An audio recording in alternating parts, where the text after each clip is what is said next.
Thank you for downloading this BJPS short read. BJPS short reads are brought to you by the British Journal for the Philosophy of Science. Text versions of these essays are available on the BJPS short read website.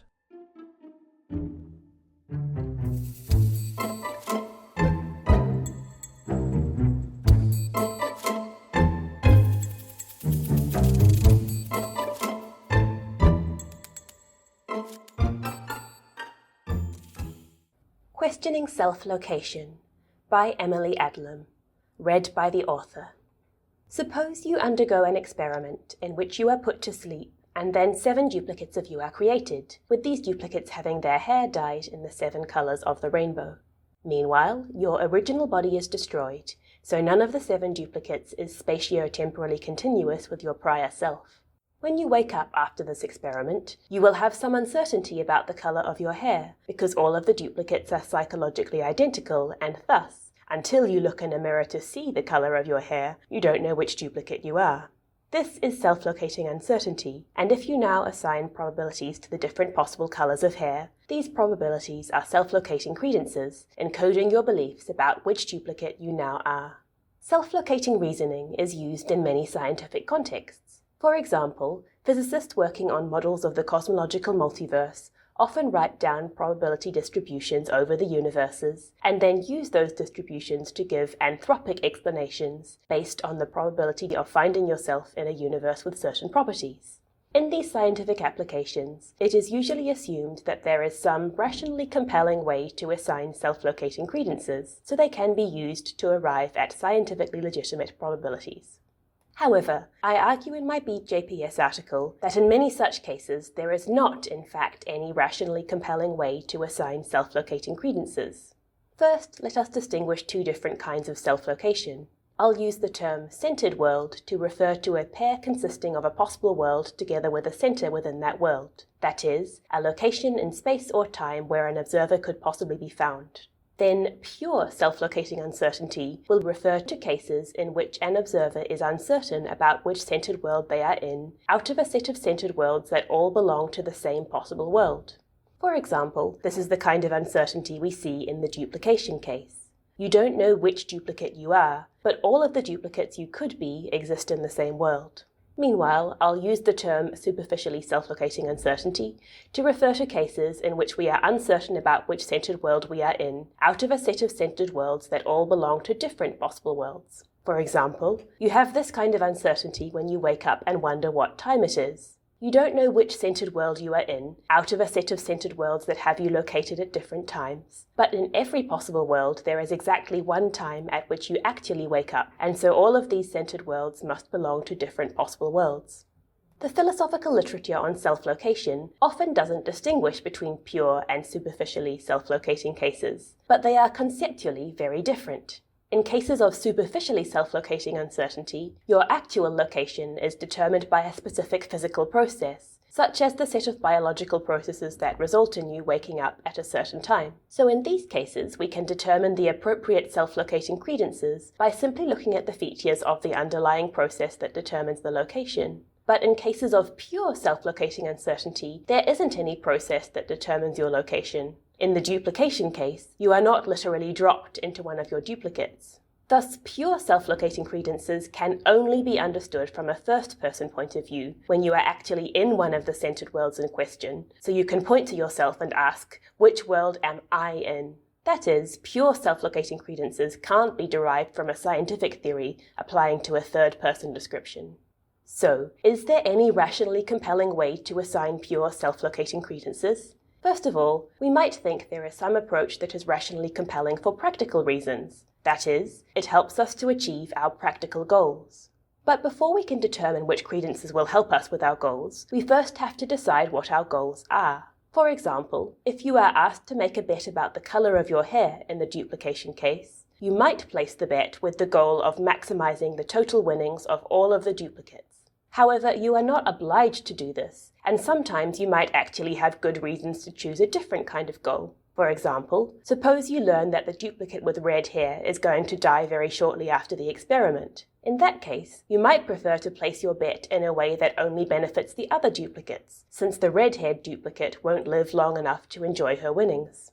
The important point is that pragmatic rationality can't tell you which goal you should choose here, because rationality doesn't prescribe our goals for us. It only tells us how to achieve them once we have chosen them.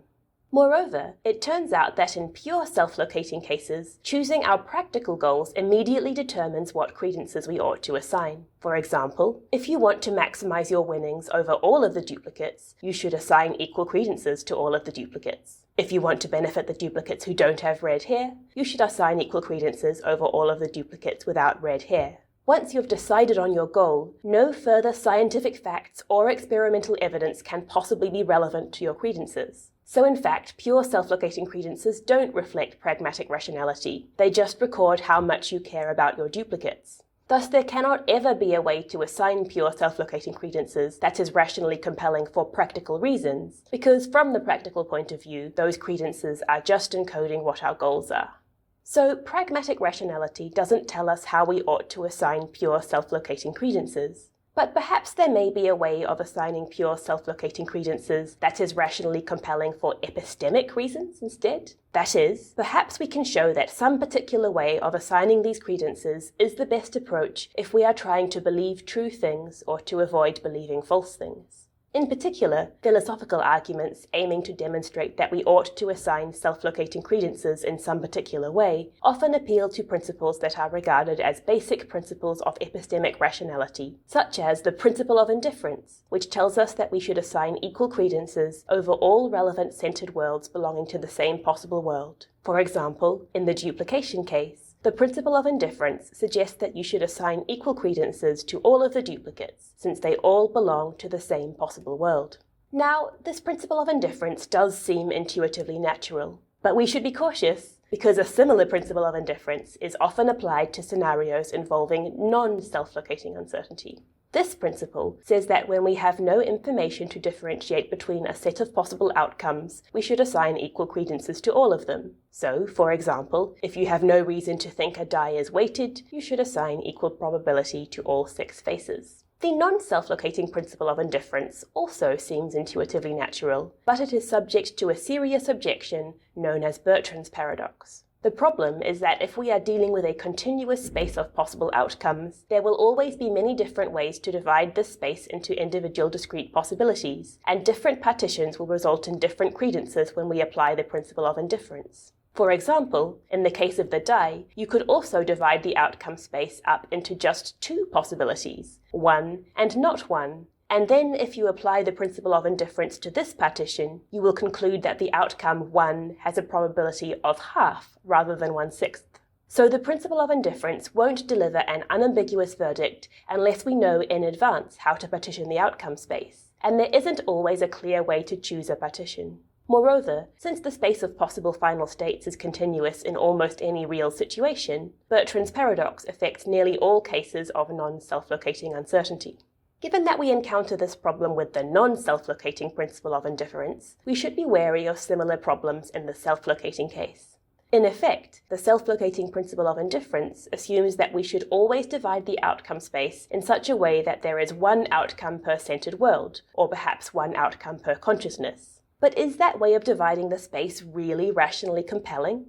This is far from obvious. Indeed, people working on the many worlds interpretation of quantum mechanics have suggested that applying the principle of indifference to a partition with 1 outcome per consciousness isn't the right way to go. They think we should instead assign credences in proportion to a quantum property known as the mod-squared amplitude. So it's certainly not apparent to everyone that 1 outcome per consciousness is the only reasonable option.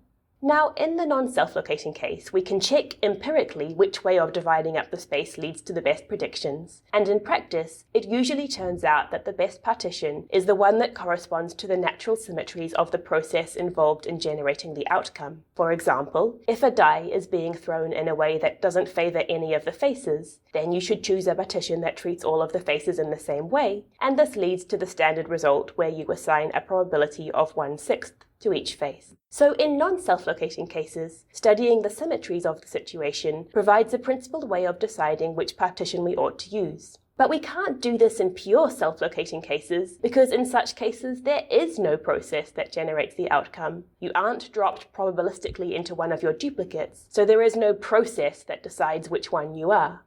Thus, since the kind of factors that determine the appropriate partition in non-self-locating cases are missing in pure self-locating cases, we might have to conclude in such cases that no particular choice of partition is better than any other choice, which means that there will be no correct way to apply the principle of indifference. This suggests that this kind of epistemic principle can't give us unambiguous answers about how we ought to assign pure self-locating credences, and so there may not be any way of assigning pure self-locating credences that is rationally compelling for epistemic reasons either.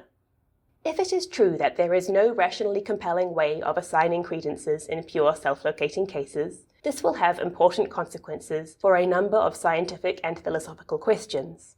For example, there is a long-standing philosophical debate over the simulation hypothesis. This involves arguing that the universe is likely to contain many more simulated consciousnesses than non-simulated consciousnesses, and therefore we ought to believe that we are probably a simulation. But this argument only works if we assume that we are rationally compelled to assign equal credence to all of the consciousnesses compatible with our current experiences. Whereas, if there's no rationally compelling way to assign these pure self-locating credences, then we can simply choose to assign higher credences to the non-simulated consciousnesses, leading us to conclude that we are probably not a simulation.